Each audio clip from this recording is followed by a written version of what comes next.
Hello and welcome to the session. Now let's continue our discussion for another remaining type of files, and we will be seeing XML file and JSON file. XML and JSON type of file are very important because they are used very frequently in any kind of a Java-based software development or even other languages also. So let's understand. So XML file, extensible markup language, is from the family of markup language file. So we have HTML, we have UML, and there are multiple markup languages file types. Now XML file or any markup language file will have something called as a DOM, document object model. And let's see some introduction to node, element, tag, attribute, and values. Now I have this sample XML file with me.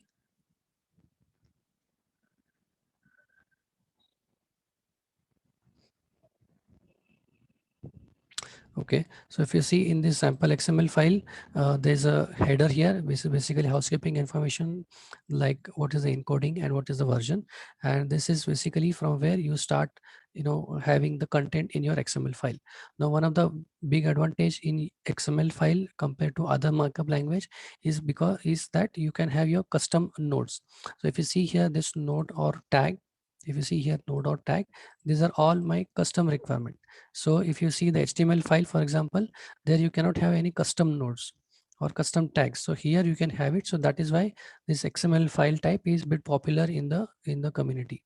It is basically used for data exchange between two different systems, or in future also we will see API, REST API. So there the data exchange happens between one system and another system using XML file. Now here if you see, there is some additional content here. So this is basically called as an element, or you can call it as a node also, sub element or sub node, and it has its own content. Now what is this? So now if you see, this tag or this element has this content, so it is called as the text of that element. If you see, for example, this element order ID, it starts here and ends here, and whatever is in between, that is the text of the element. Now what is this one? This is called as an attribute. Okay, this is called as an attribute. Attribute just tells some more information about that particular item or a tag. Now if you see, the ID here is shoes 1001, and here it is photo frames 1000 2501. Now this is an attribute, attribute name, attribute value, attribute name, attribute value. So just an introduction, what is node, element, attribute, values, and all.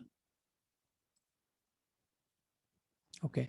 Now, what are the Java libraries or APIs using which we can, play with this XML? So what we will be doing is basically we will be adding a node, updating a node, removing a node. We will add attribute, remove attribute, update attribute, and so on. So these are the things we will be doing with attributes, nodes, and we will compare the XML, and we will see what is a pretty print. So this is one sample implementation here. So if you see, if it is a Maven project, then yeah, so let's see what is JDOM and what is uh, SAX parsing APIs. Now, in order to play with this XML file using Java, we have uh, different libraries available. So if you see, this JDOM is one and SX simple APIs is one. What is the advantage in JDOM? It loads the entire document in memory, whereas SX, this does not load the entire document. Now, this is suitable for smaller and efficient memory handling, and it is bit slow in operation.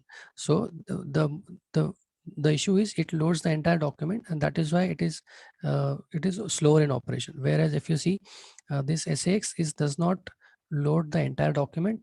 That is why whatever required XML file content is there, that only is loaded as per the requirement, and that is why it is bit faster in operation.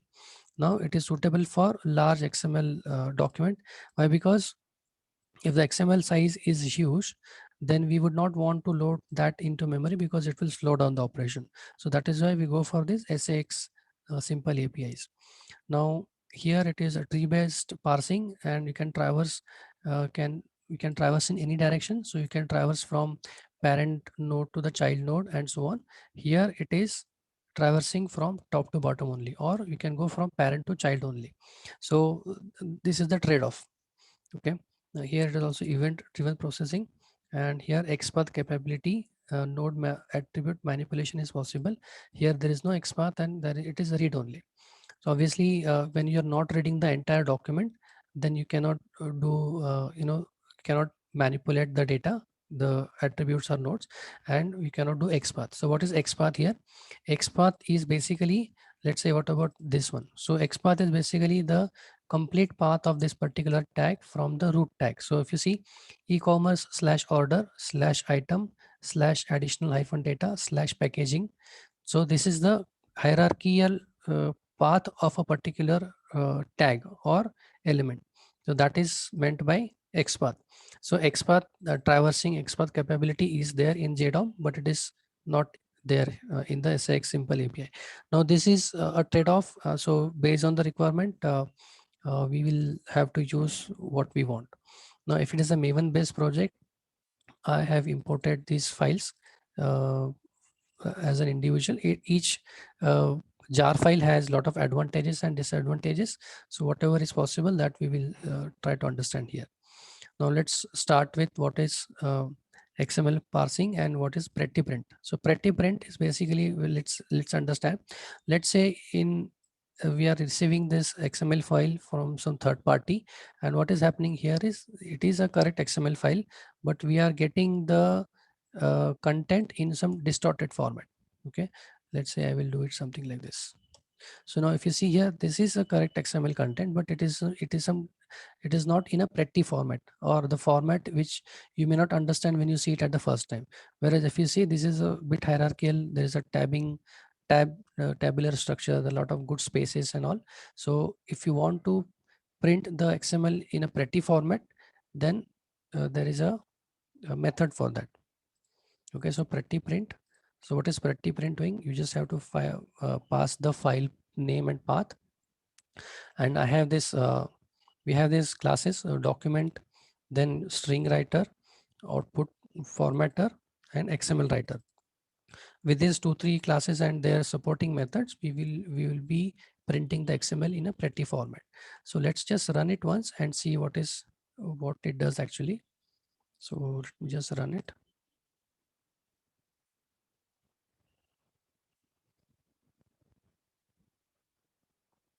Okay, so this is the original XML.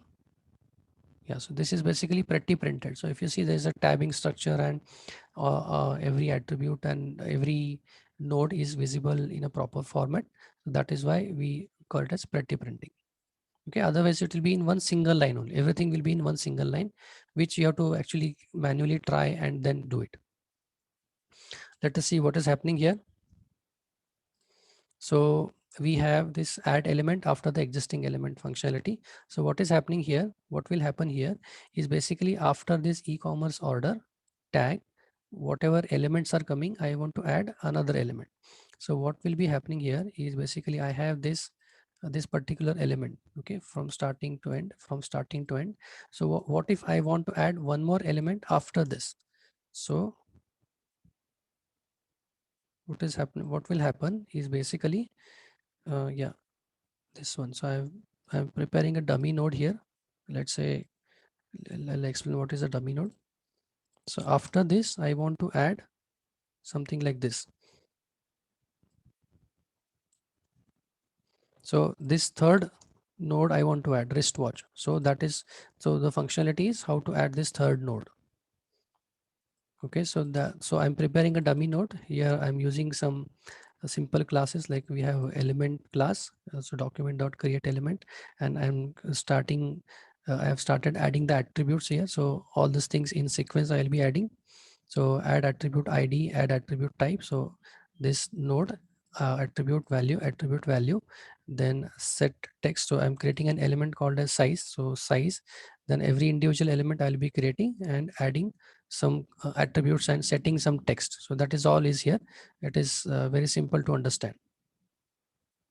Okay, and ultimately for the master element, I am adding size, color, quantity, order ID. Every node I am adding, and I'm returning the dummy element. Okay, so this dummy element I have prepared, and I'm passing that as an argument for this add element to the node. So let us see what is this add element to the node. I'll be passing this dummy element. So after this 0th element I will be adding, so it will be placed at the second position. So basically after this, just doing the cross check of any size mismatch or any size exceeding, I will be doing element dot add and the new element.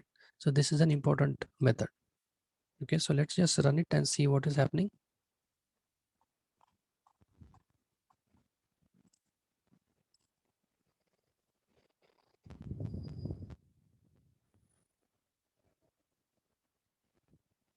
Okay, so if you see the original XML which has shoes node and which has photo frame. Now what I'm doing is I'm adding a new element. So photo frame, yeah, shoes is there, photo frame is there, and after that wristwatch element will be added. So that is the adding element.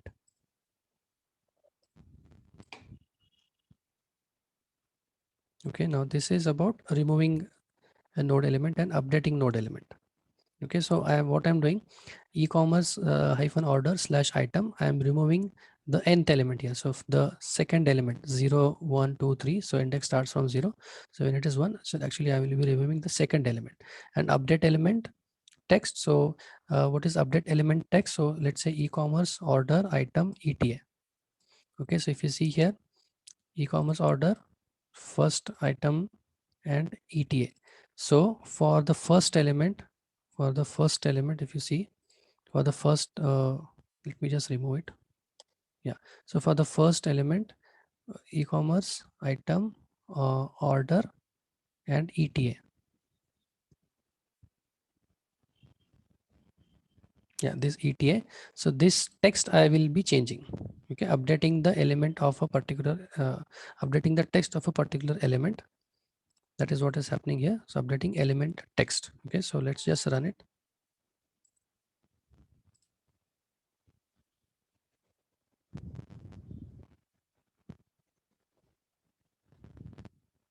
Okay, so if you see, this is the original, and in the original I have user this thing, yeah, shoes, and if you see the text is 2020, and for this photo frame the text is 2022.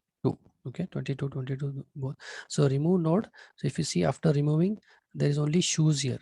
Okay, there is only shoes element, there is no second element. And now after updating the element text, the eta value is changed to this one. So that's how you update the element text. Okay, update element text. Let's see what next.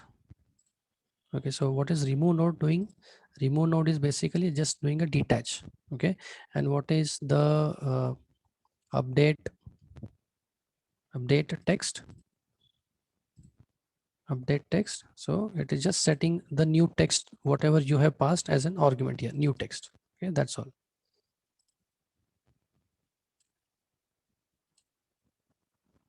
Okay, now we will have to see what is a node occurrence count. What is node occurrence count? So let's say e-commerce order item, additional data, and packaging. Now this is a sample XML here. Now if you see this, the XPath is e-commerce data, item, additional data, and packaging. Now for some business purpose, what we want to know is how many times this particular node or this particular data, this particular structure is repeated. Okay, so how many times this node has occurred. So we want to know the count.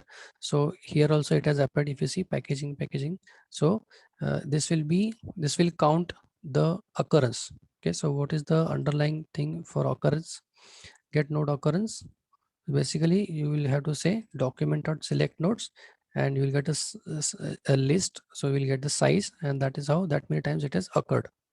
Okay, it will be, you will get the occurrence.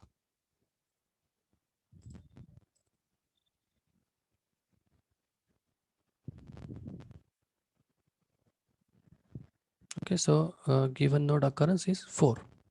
Okay, if you see packaging and packaging, it has occurred 4 times. So what is internal node occurrence? Yeah, so select nodes only.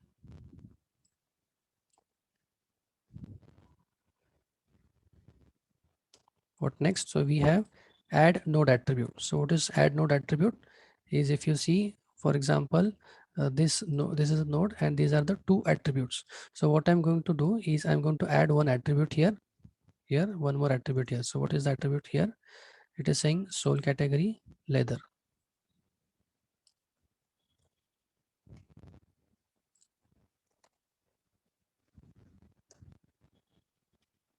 Okay, so this is how it will be adding.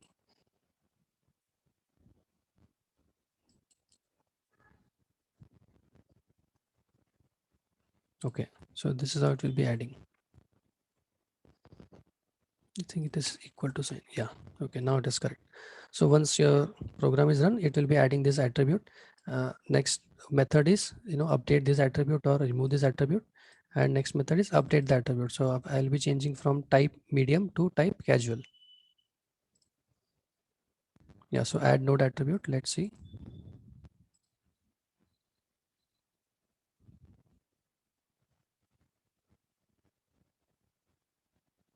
Okay, so if you see here, add node attribute, and it is adding the sole category here, right?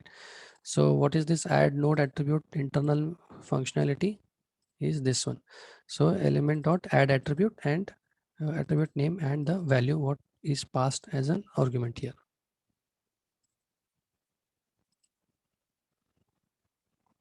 Okay, similarly we have remove node and we have update node attribute.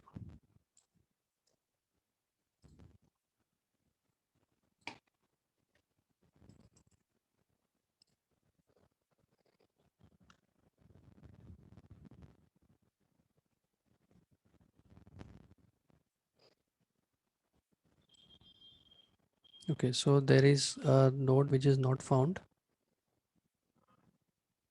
Okay, let me just add this attribute first, and then we will try to remove that attribute. Yeah, so sole category attribute should be present so that I can remove it.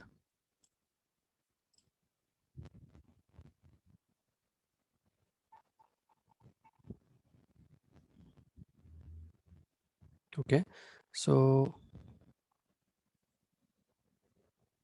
add attribute, sole is added, then remove attribute, so sole is removed, and then now you see type is M. Instead of that, I will be updating the type as casual. So this is add, delete, and update. Okay, now let us see comparing the XML. Okay, so for some business requirement you might need to compare the two XML files. Okay, so I have this two XMLs here, XML1, XML2. So if you compare those, I have this WinMerge tool which will show you the difference visibly. So if you see XML2, XML1, so here there is a color, here there is no, this tag is absent, this node is absent, order ID, payment. So payment, if you see, this is correct, but the attribute value is INR and USD. And also if you see in this case, the color node, it is also there here, but it is slightly, the order is slightly changed. It is after the size, it is before the size. Now here also if you see this type M ID shoes, type M ID shoes.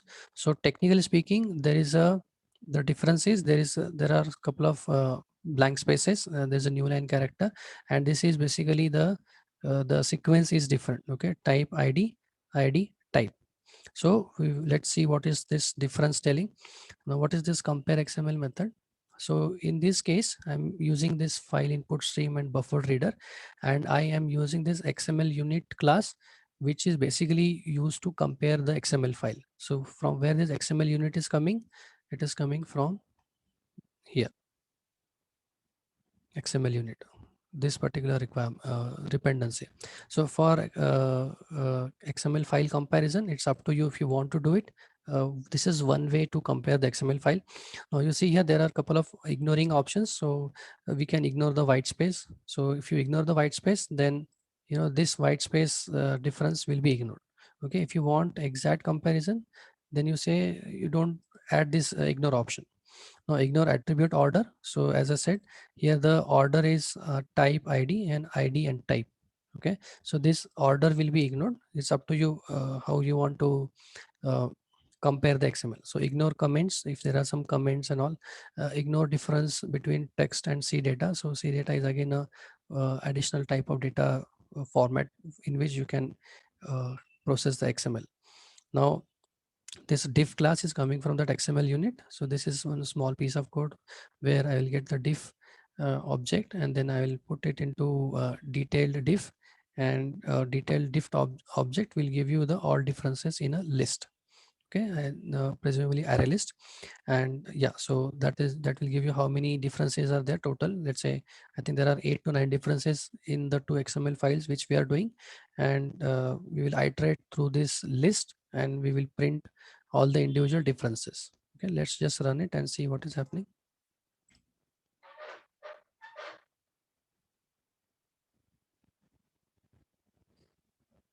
Okay, so if you see here, there are 8 differences here, 8. Now difference 0, so it will tell you line by line what are the differences it has found. So yeah, expected number of child node 7 but found 6, child node is 0 but found 1, and so on. So if you see here, order ID was expected, but it is found as null, so that it is not present. Yeah, child nodes INR and USD child nodes and all. So this is individual differences you can find out by comparing two XML files. Okay, so for automation requirement, for automation software development using Selenium and other things, we have a mechanism for unit testing called as using test.ng XML file. So test.ng XML file is again just another type of XML file, and it can be processed automatically. Only thing is we explicitly do not write anything into XML file using Java programming. We do it manually, and then you provide that file into your project. So that's how your XML file will be processed. Now let's continue the discussion for yeah, JSON type of file, JSON file in the subsequent session. Thank you.